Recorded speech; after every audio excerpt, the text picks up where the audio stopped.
people forget that it was Obama back in 2016 who said we have to pivot to Asia. Well, if you're going to pivot to Asia, you have to pivot away from somewhere. So the this new distribution of power and the priorities of the US was already shifting. But Yeah, except there's been no pivot to Asia. no, that's true.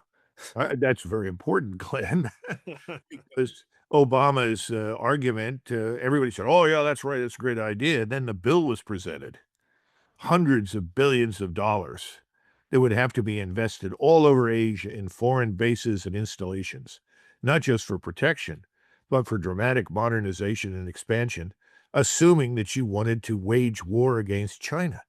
That's what was the underlying point. People began saying, well, we're going to end up at war with China. It's sort of the Mearsheim argument. Mearsheimer, oh, it's a big place. We're going to have to go to war with it at some point.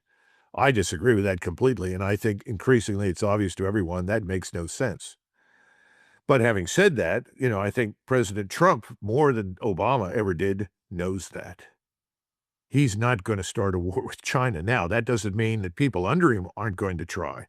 There are plenty of people in his administration and over in the Department of Defense and the CIA who, given the opportunity, would create hostility with China unnecessarily.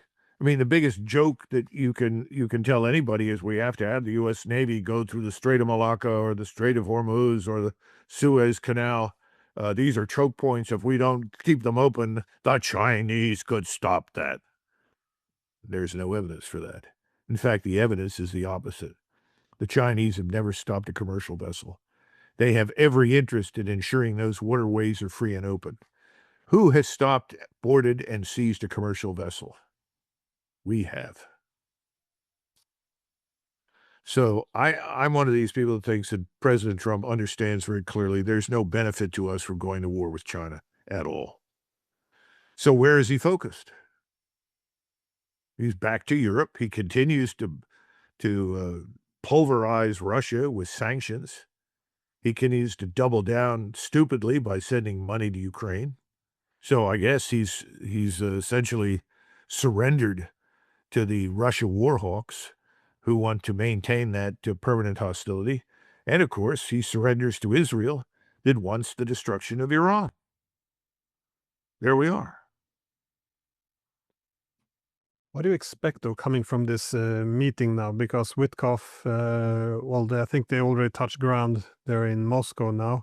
I might be mistaken, but I think so. And uh, but the mood in Moscow has shifted a bit, from what I understand. That nobody really believes in any of these diplomatic efforts. Well, there might be something as the situation gets worse in Ukraine, but there's also this concern that this incremental worsening of the situation between the US and Russia, that is, if you look back in, was it in May, I think, of 2024, when there was these attacks on Russia's early nuclear warnings radars, and then last year in June there was this attack on the nuclear deterrent of Russia, and now they argue that this assassination attempt of Putin, that there's, well, some have argued that there's also a nuclear command center nearby.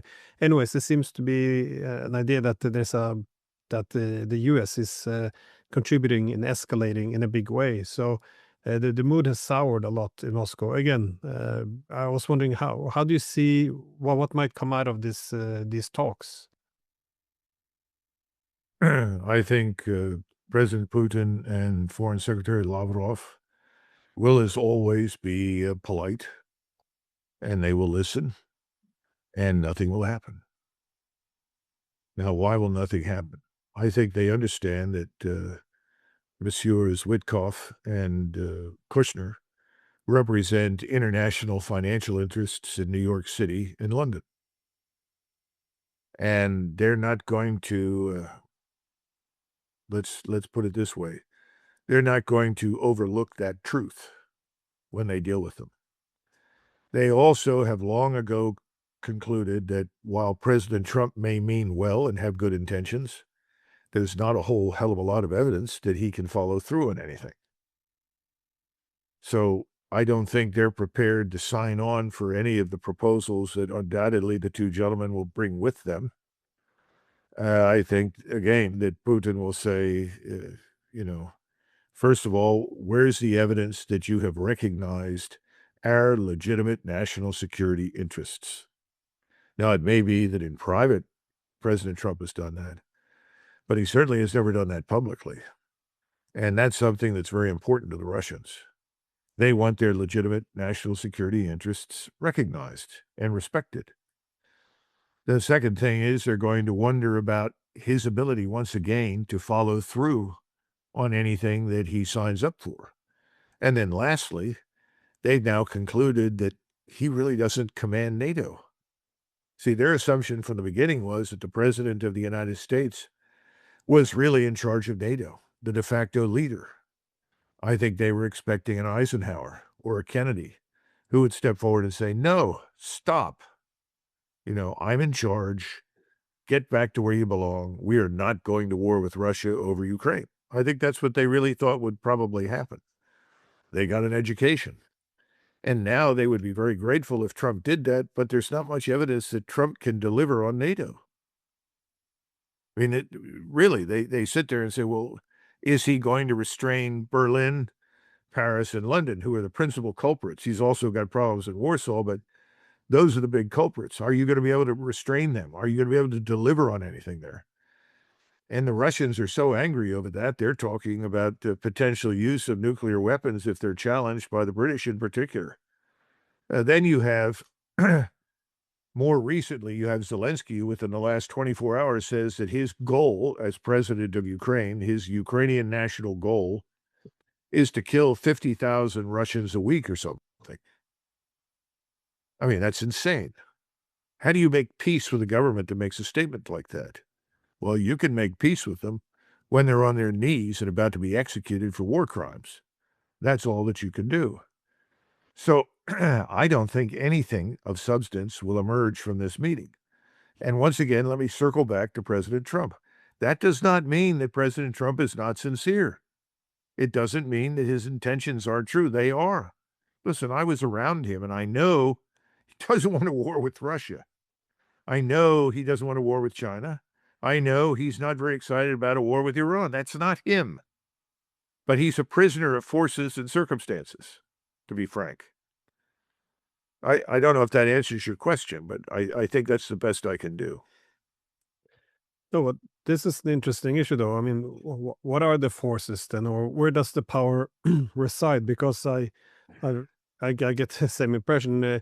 Even though he sits on the throne, it's obviously he's not able to carry through everything he wants. I mean, is it weakness, or is it that there's a lot of power which resides in, I guess, structures outside his control?